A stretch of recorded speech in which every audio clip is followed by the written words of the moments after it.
عید غدیر کے مقام پہ جب واپس آ رہے تھے حج سے، تو مطلب کہ عید غدیر کے مقام پہ مجمع 1,24,000 کا تھا،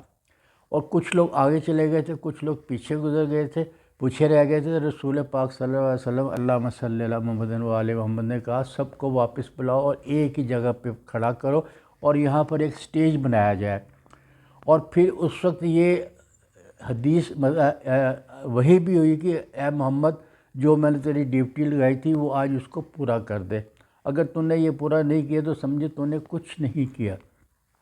اس کے وقت سے رسول پاک نے حضرت علی کا ہاتھ بلند کر کے کہا کہ من کنت مولا و فاضا علی مولا، جس کا میں مولا ہوں اس کا علی مولا ہے۔ یہ ہے خوشی منانے کا کہ آج ان کی ولایت کا اقرار کیا گیا، مولا مشکل کشا کی ولایت کا،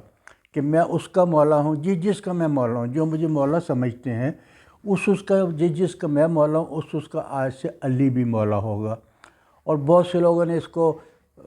مبارکباد دی، اور وہاں پر حضرت علی کے پاس لوگ آئے، صحابہ رسول تھے ساتھ، سب نے آ کے مبارکباد دی، حیدر تمہیں مبارک ہو، اے علی تمہیں مبارک ہو۔ تو یہ اس خوشی میں اس کو نوروز کو بھی منایا جاتا ہے کہ یہ مطلب کہ آج خوشی کا دن ہے، مولا کو ولایت کا اقرار کیا گیا اور مولا کو یہ اعزاز ملا کہ میں جس کا میں مولا ہوں اس کا مولا ہے۔ اگر ہم اس کو تاریخی پہلو میں دیکھا جائے تو اس کے اور بھی بہت سے پہلو نظر آتے ہیں نوروز کے، کہ نوروز میں کیا کیا ہوا۔ تو اس کے اندر تو یہ ہے کہ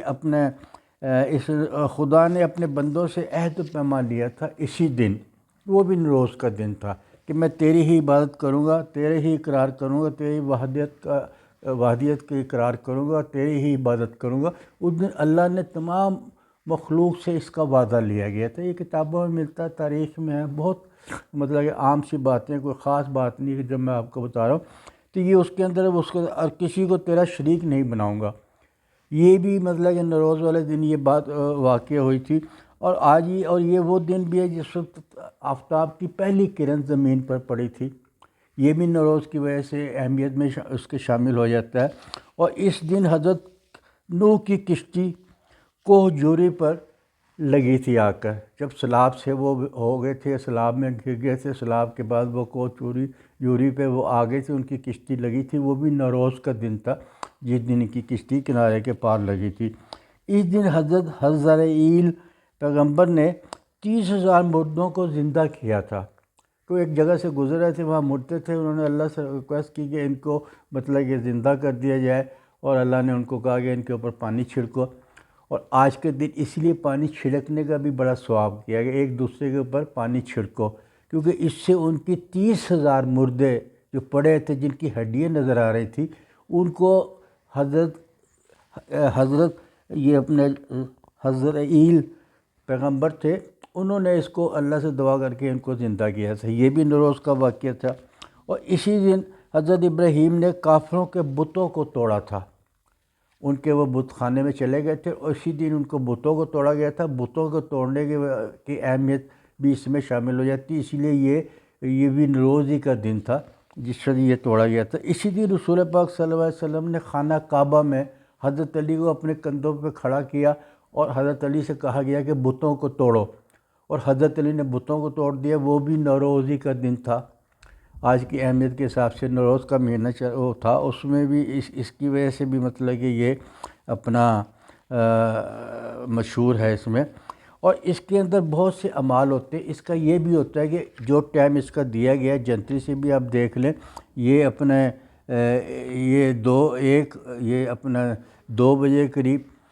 تھوڑا سا پانی رکھا جاتا ہے، اس کے اندر گلاب کا پھول رکھ دیا جاتا ہے۔ جو ایکچوئل ٹائم ہوتا ہے نا، اس وقت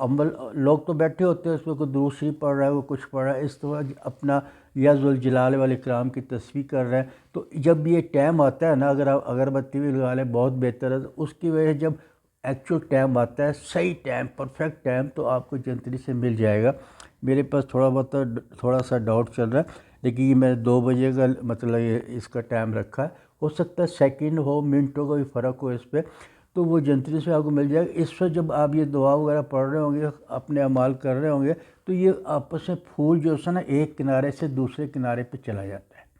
یہ بہت جگہ ایسی جگہ ہوتا ہے آپ کو ہاتھ نہیں لگاتا، کچھ نہیں لگاتا، جب یہ مطلب وہ ٹائم ہوتا ہے نا، ایکچوئل ٹائم جو ہوتا ہے نوروز کا، اس ٹائم یہ پھول اپنی حرکت کرتا ہے، دوسری حرکت کرتا ہے، یہ 2 پھول ڈالیں تو 2 پھول چل کے اپنے اکٹھے ہو گئے، اتنے اس میں آگے اکٹھے ہو جاتے ہیں۔ اب یہ کہیں جی شاید یہ ویسے ہو جاتا ہوگا، ویسے نہیں ہوتا، آپ 15 منٹ پہلے ڈال کے دیکھ لیں، 20 منٹ ڈال کے دیکھ لیں، پھول کبھی نہیں اکٹھے ہوں گے، یہ پھول اپنی جگہ حرکت نہیں کریں گے جب تک وہ ٹائم نہ ہو۔ اس ٹائم پہ آپ کی دعائیں قبول ہوتی ہیں، آپ کی مرادیں مشکل پوری ہوتی ہیں۔ اس ٹائم آپ نے مٹھائی بھی رکھنی ہے، میں بتائیں زرد رنگ کی مٹھائی رکھیں گے اور اس کے اوپر اپنے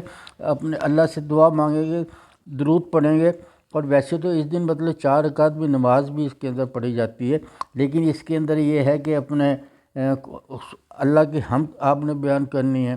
اور آپ نے قل هو اللہ احد کی مطلب کہ 100 دفعہ پڑھ لیں، 50 دفعہ پڑھ لیں، یا ذوالجلال والاکرام وہ پڑھ لیں، اور اللہ کے کوئی بھی تسبیح آپ کر سکتے ہیں۔ یہ ہے ایکچوئل روز کی اہمیت،